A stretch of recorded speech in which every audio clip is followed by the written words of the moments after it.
आ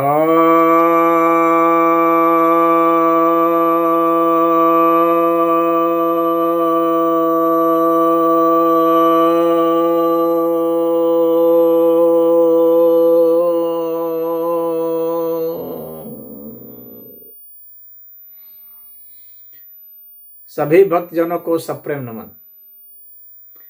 भक्तों, आज मैं आपको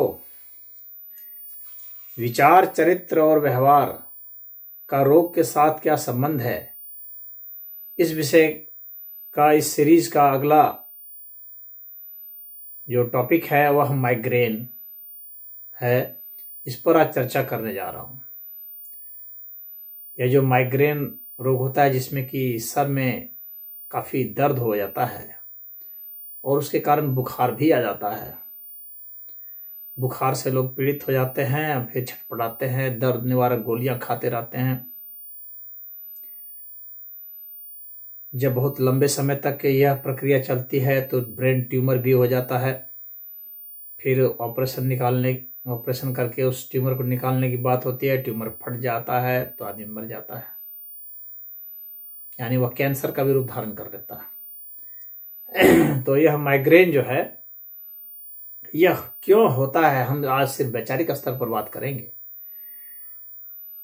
और हम कैसे अपने जीवन में, अपनी सोच में बदलाव करके, अपने व्यवहार और चरित्र में बदलाव करके हम कैसे रोग को ठीक कर सकते हैं, इस विषय पर बात करेंगे। आज का विज्ञान इस बात को मान रहा है कि जितने भी प्रकार के रोग हैं वे सभी कहीं ना कहीं हमारे विचार से, हमारे भाव से, हमारे व्यवहार से, हमारे चरित्र से जुड़े हुए हैं। उसके कारण ही रोग होते हैं। जैसा भाव, विचार, चरित्र, व्यवहार होगा उसके हिसाब से ही, हमारी सोच के हिसाब से ही हम सिलेक्शन करते हैं कि हम कैसे कपड़ा पहने, कहाँ रहें, कैसे रहें, कैसी संगत करें और यहाँ तक कि हम कैसे भोजन को करें, कैसे पेय पदार्थों का सेवन करें। तो हमारे फूड और ड्रिंक्स हैबिट्स जो हैं ये भी इन्हीं चीज़ों पर निर्भर करते हैं। और जब हम अपने उस मूल कारण बिंदु का उपचार नहीं कर देते तब तक रोग का वास्तविक उपचार नहीं हो सकता है। यदि हम दवाइयों के माध्यम से इसका सेवन करके इसको दबाने की कोशिश करते हैं, रोग को ठीक करने की कोशिश करते हैं, तो रोग बस और विकृत हो करके और कई अंगों को प्रभावित करके हमें और पीड़ित करता है, या वहां से हट के किसी और जगह कोई और बीमारी उत्पन्न कर देता है। तो यह जो माइग्रेन है जिसमें कि सर में दर्द होता है, सीधी सी बात है, सर में कब दर्द होगा? सर में तब दर्द होगा जब हमारे विचार में ऐसी कमी होगी जिसमें एक निश्चितता, एक स्पष्टता और न्याय नहीं होगा, जहां भ्रम और कंफ्यूजन की स्थिति होगी और आपस में कॉन्ट्राडिक्टरी होंगे वे, और उसका हम हल नहीं निकाल पाएंगे। हमारे कुछ रीति रिवाज, हमारे कुछ संस्कार, हमारे कुछ धार्मिक सामाजिक मान्यताएं ऐसी हैं जो कि तार्किक नहीं है, जो सिर्फ इसलिए ढोई जा रही है क्योंकि वह परंपरा से है। और यदि हमारी शिक्षा ऐसी हो गई है जिसमें कि हम उस चीज की व्यर्थता को समझ रहे हैं, तो हमारे भीतर एक विरोधाभास उत्पन्न होगा। यदि हमारे परिवार में ऐसी कोई घटना घटती है तो हमारे प्रिय टकराते हैं, तो उस कसमकस में हम फिर कंफ्यूज हो जाएंगे।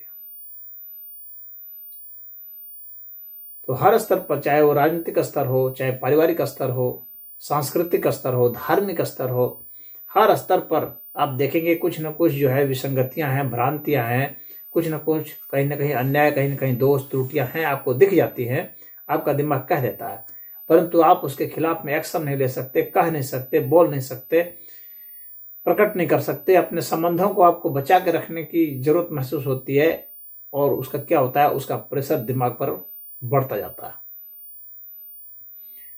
और यह जो है माइग्रेन का रूप धारण कर लेता है।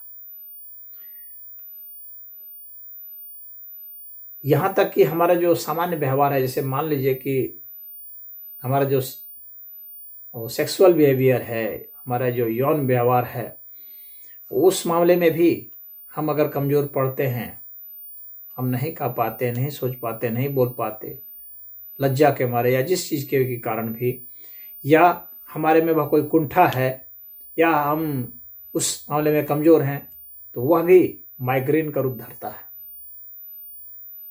बहुत सारे ऐसे कपल हैं जिनके बच्चे नहीं हो रहे हैं, अब उसका जो प्रेशर है वो माइग्रेन का रूप धारण करता है। तो ये माइग्रेन के रूप जो है वास्तविक अर्थ में ये वैचारिक दर्द है यह, और आपको अपने विचारों से इतना पुख्ता होना पड़ेगा कि आपको सही निष्कर्ष निकाल लेना पड़ेगा, और विचार से जब सही निष्कर्ष निकाल लिए तो अब आपके पास रह गया उसको कहने की बात, उसको अभिव्यक्त करने की बात, प्रकट करने की बात। चाहे कोई भी प्लेटफॉर्म हो, आप चाहे सोशल मीडिया पर उसको प्रकट कर रहे हो, पुस्तकें लिख के प्रकट कर रहे हो, फ्रेंड सर्किल में बातचीत से प्रकट कर रहे हो, या मंचों से सामाजिक स्तर पर आप भाषण देके प्रकट कर रहे हो, घर परिवार में प्रकट कर रहे हो।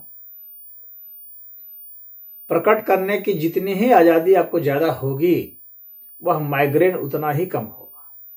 यह माइग्रेन उन्हीं लोगों को होता है जो बोल नहीं सकते। घर में कसमकस कलह चल रहा है, सास बहू का कलह चल रहा है, पिता पुत्र का चल रहा है, भाइयों भाइयों का चल रहा है, भाई बहन का चल रहा है, उसे हमारे सामने बहुत अत्याचार अन्याय हो रहा है, घर में बहुत खराब आदतें हैं लोगों की, गैर कानूनी कार्य हो रहे हैं घर में, राष्ट्र विरोधी कार्य हो रहे हैं घर में, बहुत सारी चीजें ऐसी हो रही हैं, अनैतिक कार्य हो रहे हैं, पाप कर्म हो रहे हैं, लेकिन हम उसे छिपा रहे हैं, हम प्रकट नहीं कर पा रहे हैं, हमें भय है प्रकट करने से, सामाजिक बहिष्कार का, कानून का भय है। अब वह क्या करता है, माइग्रेन का रूप धरता है।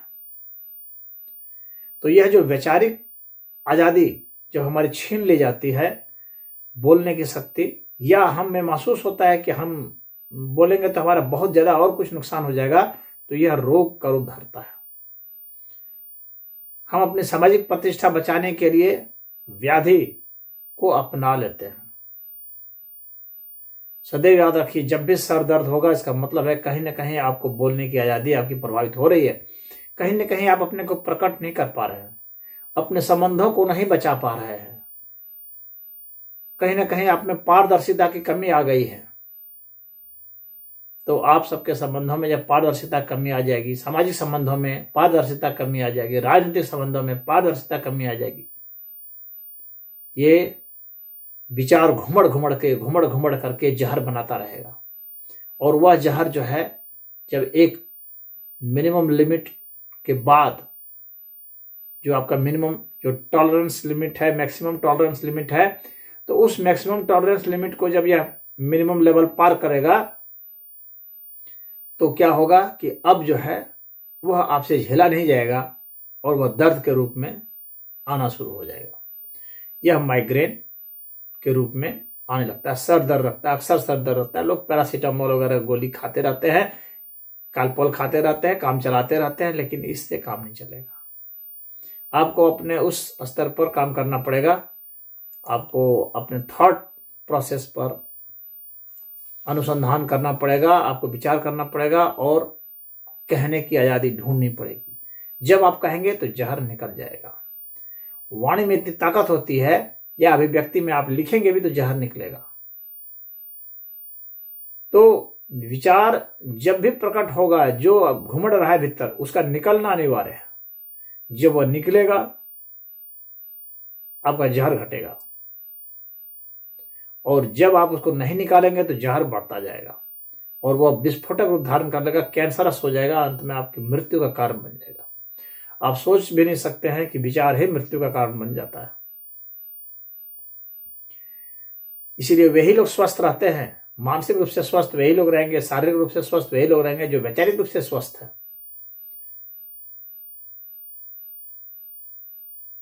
अन्यथा नहीं रह पाएंगे। हाँ, जिस व्यक्ति को अब उस विचार की ताकत का ही नहीं पता है, जो व्यक्ति इस चीज को जानता ही नहीं, जो इतना मूर्ख है कि कुछ भी कोई कहता है तो उसको मानता जाता है, वह सोचता वही बहुत है, तो फिर उसको माइग्रेन नहीं होगा।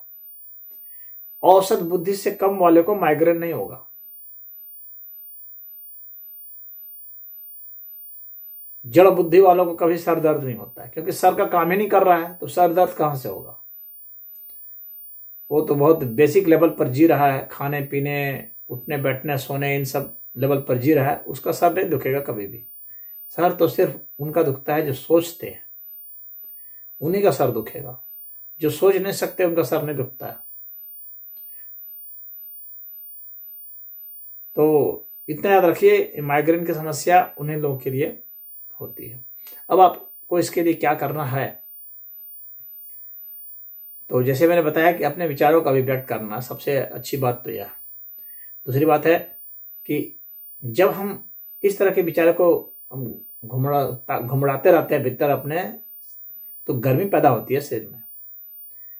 तो यानी आपके भोजन में ऐसी चीजें जो कि पित्त संबंधित नहीं है, यदि आप वह खाएं तो उससे भी, उस भोजन से भी निकलेगा।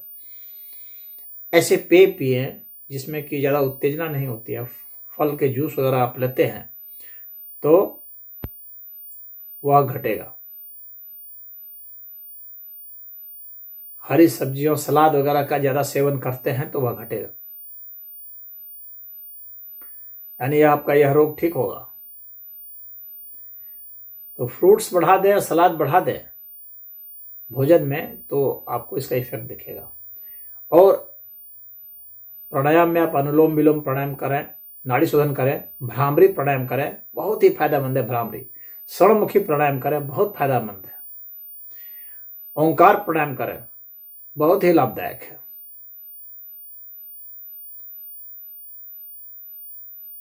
तो इन प्राणायामों को करेंगे तो ये आपके जहर को निकाल देंगे।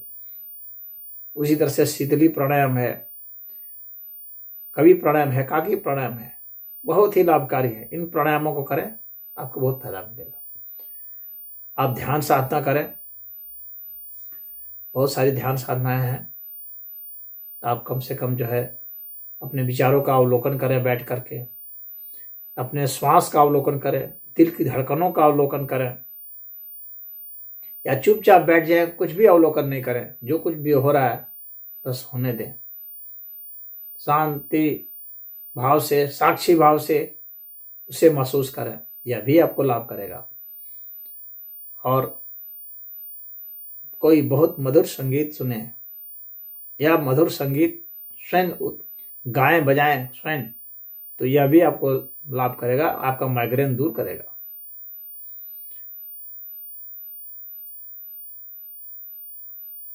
संगीत बहुत बड़ी औषधि है, तो उसमें जाएं। आपके विचार आपके संगीत से पुख्ता होते हैं और जहर शरीर से निकलता है। जिंदगी में अगर बहुत दर्द है तो दर्द भरे गीत सुनेंगे और गाएंगे तो उससे भी जहर निकल जाएगा। ऐसी भावनाएं जो इकट्ठी हो गई हैं, दुर्भावनाएं, वे भी निकल जाएंगी।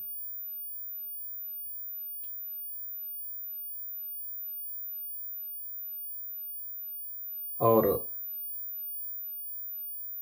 लोगों का ऐसा अनुभव है, इसीलिए लोगों को जब दर्द होता है तो सर पर जो ठंडा तेल रखते हैं, क्योंकि सर गर्म हो जाता है, तो सर में ठंडा तेल रख के चंपी करते हैं तो फायदा होता है। यह तो सामान्य लोग को अनुभव होता है, सर गर्म होता है, तो ऐसा कोई काम नहीं करें जिससे सर गर्म हो। तो पित्त वाली चीज़ें नहीं खाएं। और वैचारिक ये गर्मी जो है, ये वैचारिक जो है संघर्ष से उत्पन्न होता है। तो इस चीज को सदैव नोट करके रखें। और अनावश्यक कई तरह के जो डिस्कशन है उसमें अपने अपने हाथ पैर नहीं घुसेड़े। सभी के व्यक्तिगत कार्यों में नहीं उलझे, नुक्ताचीनी पर ज्यादा नहीं करें, क्योंकि इससे जो है एक अनावश्यक विवाद उत्पन्न होता है। तो इससे बचें। और भजन कीर्तन इस समय मन लगाएं, क्योंकि प्रभु भजन में मन लगाएंगे तो सारा जहर निकलता है। और खाली गृहस्थी के चक्कर में पड़ेंगे तो जहर और इकट्ठा होगा और बनेगा। तो अपने इन व्यवहारों में बदलाव लाएं, अपने जीवन में आध्यात्मिकता का पुट लाएं, तो आप देखेंगे कि आपका ये माइग्रेन उड़नछू हो गया, समाप्त हो गया। और दवाओं के चक्कर में, डॉक्टरों के चक्कर में पड़ेंगे तो वो तो और कई रोगों को पैदा करेगा। तो इसके मूल कारणों को आज आपने जाना और आपने समझा कि किस तरीके से हम इसे दूर कर सकते हैं। और ऐसा करके देखें, विश्वास मानिए, आप निःशुल्क इस दर्द से छुटकारा पा जाएंगे, इस बीमारी परेशानी से छुटकारा पा जाएंगे। और इसी से नहीं, सभी तरह की बीमारियों से छुटकारा पाएंगे, क्योंकि अधिकतर बीमारियां जो हैं वो हम लोग के वैचारिक अंतर्द्वंद के कारण ही उत्पन्न होते हैं। तो आज इतना ही। ओम